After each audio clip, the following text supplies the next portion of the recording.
State of Texas versus Catherine Welch. Ma'am, are you Catherine Welch? Yes, Your Honor. And Ms. Welch is here with her attorney, Mr. Gertz. State's attorney is present. Ms. Welch was previously in court, entered a plea of guilty to driving while intoxicated third or more, as well as a prior offense, which made it a second-degree felony offense. There was no agreement with regard to punishment. I have received the pre-sentence report, and has everyone had an opportunity to review that report? We have, Judge. I have, Your Honor. Are there any additions or corrections to that report? Not from the state, other than I want to acknowledge I have received Mr. Gertz's sentencing memorandum. I'm going to get to that too in just a second. Any additions or corrections? Aside from the one comment that I make in the sentencing memoranda about a comment that she made about rehabilitation, I think it's more of a clarification, so I'm happy to touch on that. But other than that, we don't have any additions or corrections. Okay. And Ms. Smallfino has already stated, as well as I received the sentencing memorandum at 5:47 p.m. yesterday. Going to point that out for the record. The Harris County judge got her sentencing memoranda at midnight, so. Well, it was reviewed quite early this morning, but I did review it. Ms. Smallfino, you've had time to review it as well? Same, Your Honor. Okay. Other than that, I think you all should have a couple, there's only a few, but there were some jail incident reports that should have been provided to council. Did you both receive those as well? Yes, Judge. I did. Okay, is everyone ready to proceed with sentencing then? Yes, Judge.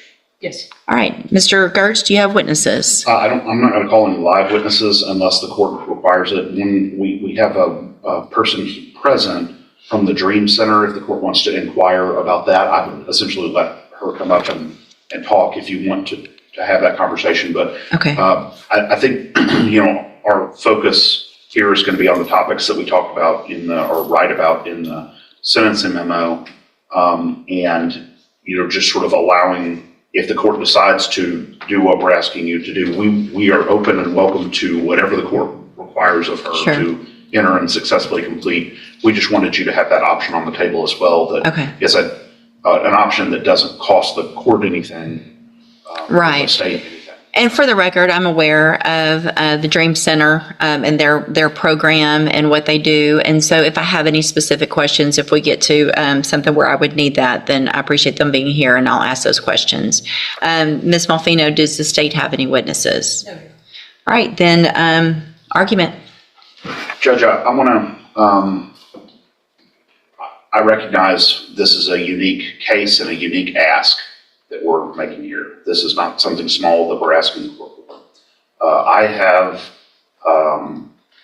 sort of personally taken Catherine on over the last 3+ years, I guess almost 4 years, as a project for me, if that makes any sense. And what I mean by that is I really wanted to put to the test, could this person do everything that I asked her to do to at least get her an opportunity to be here in front of you asking what we're asking for?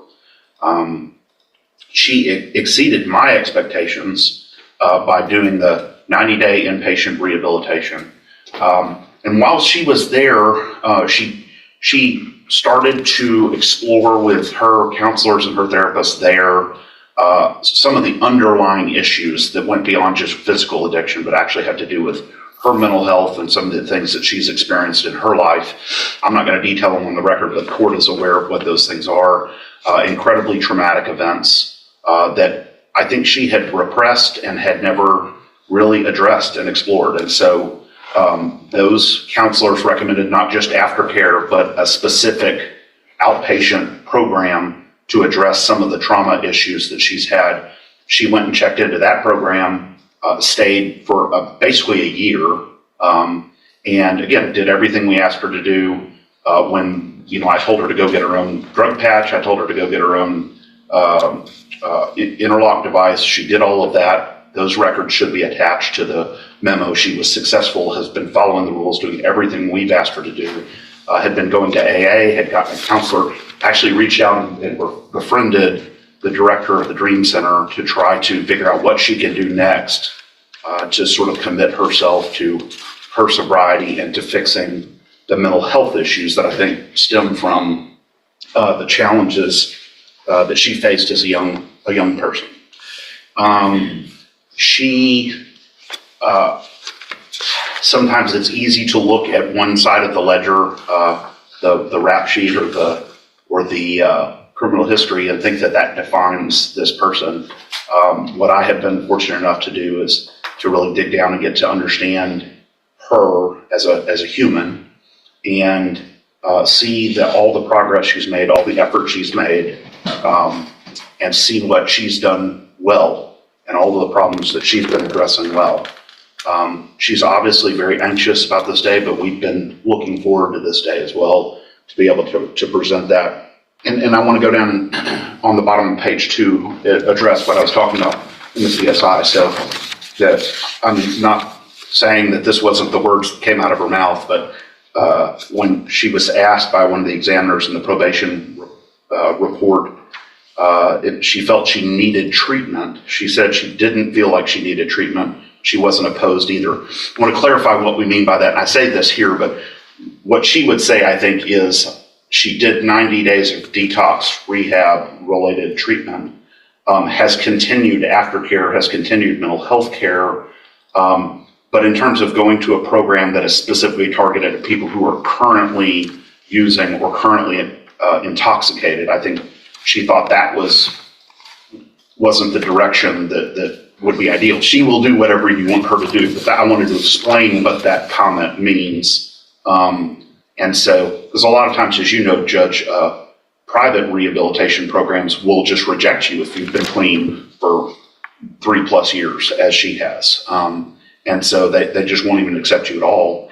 So I think that was just a misunderstanding or a miscommunication between the probation officer and Catherine. But nonetheless, she's willing to do whatever the court chooses here. Additionally, we've been in contact with her current parole officer. They are willing to keep her on parole instead of revoking her, depending on what the court does here. And so that was encouraging as well. I think we had the same kinds of conversations with them about her recovery and about her efforts. And so I think that was an encouraging sign from them. And then finally, Judge, you see, we didn't want to focus too much on support from the community because, again, this isn't just a run-of-the-mill case. This is a different focus. But she is married. She has a family.